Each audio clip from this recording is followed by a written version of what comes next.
बोलियो सुरी बेणसू, गिरी घाट गमसान और मुट्ठी खातर बाजरी और खो दे तो हिंदवान। नमस्कार, मैं हूं विकास राज भाटी और आप देख रहे हैं मारवाड़ एक्सप्रेस की स्पेशल सीरीज ऐतिहासिक तथ्य।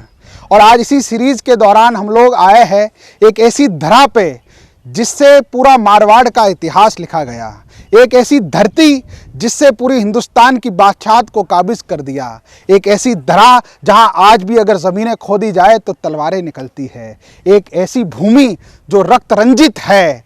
हम लोग खड़े हैं गिरी सुमेल में। हाँ, ये वही जगह है जो गिरी सुमेल और जेतारण के युद्ध के नाम से बड़ी प्रसिद्ध है। साल 1540 की बात है। ये वो समय था जब दिल्ली पर अफगानों का राज था और अफगानों के सरदार शेर शाह सूरी उस वक्त दिल्ली की कुर्सी पर काबिज थे। ये वो समय था जब मारवाड़ जोधपुर के महाराजा राव मालदेव थे। राव मालदेव जिसको 52 युद्धों का विजेता कहा गया, एक ऐसा राजा जिसने लगभग पूरे मारवाड़ पर अपना आधिपत्य जारी कर दिया था।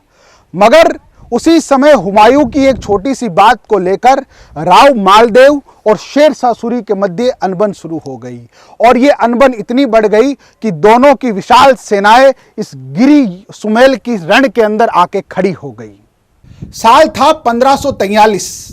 शेर शाह सूरी अपनी विशाल 80,000 की सेना को लेकर जोधपुर से 100 किलोमीटर दूर गिरी सुमेल के इन बीहड़ों में आकर रुक गया।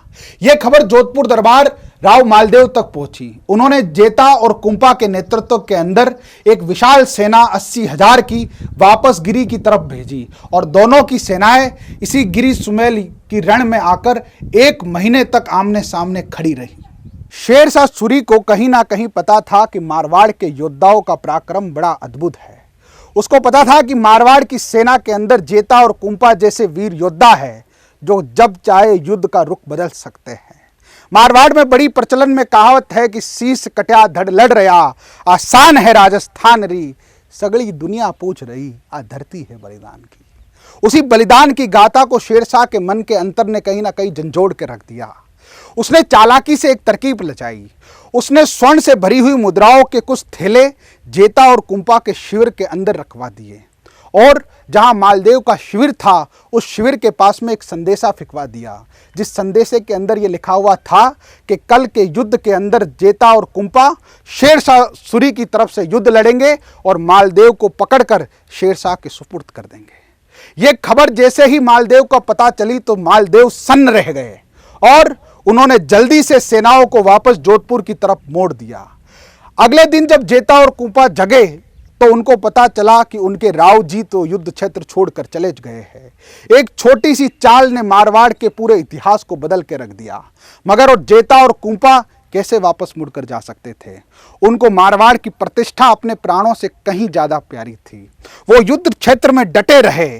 एक तरफ शेर शाह सूरी की 80,000 की सेना, एक तरफ जेता और कुंपा के बाद पास 10,000 की सेना। 5 जनवरी 1544 का दिन था। सुबह तड़ाके को जब जेता और कुंपा अपने शिविरों में उठे तब तक उनको ये खबर हो चुकी थी कि राव मालदेव एक बड़ी सेना के दल को लेकर वापस जोधपुर जा चुके हैं। मगर जेता और कुंपा रण क्षेत्र को छोड़कर कैसे जाते? जिनके लिए मातृभूमि अपने प्राणों से प्यारी होती है वो लोग युद्ध क्षेत्र में लगे रहते हैं और वही संकल्पना उन्होंने सिद्ध की। एक तरफ अफगानों की 80,000 की बड़ी सेना और एक तरफ मुट्ठी भर 10,000 राजपूत। मगर इतने साहस के साथ ये युद्ध लड़ा गया इस माटी के अंदर कि इतिहासकार लिखते हैं कि जब युद्ध का प्रथम चरण था तो जेता और कुंपा ने इतने साहस से युद्ध लड़ा कि अफगान सेनाओं के पांव उखड़ गए। उनको कई किलोमीटर अपनी सेनाओं के पीछे ले जाना पड़ा। मगर होता वही है जो नियति को तय होता है।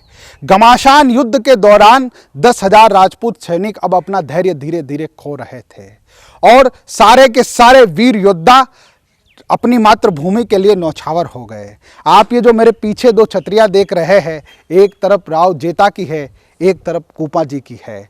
इसके अलावा इस युद्ध के अंदर बड़े बड़े शूरवीर योद्धाओं ने भाग लिया और अपने प्राणों को, निज प्राणों को इस युद्ध की मातृभूमि के लिए न्यौछावर कर दिया।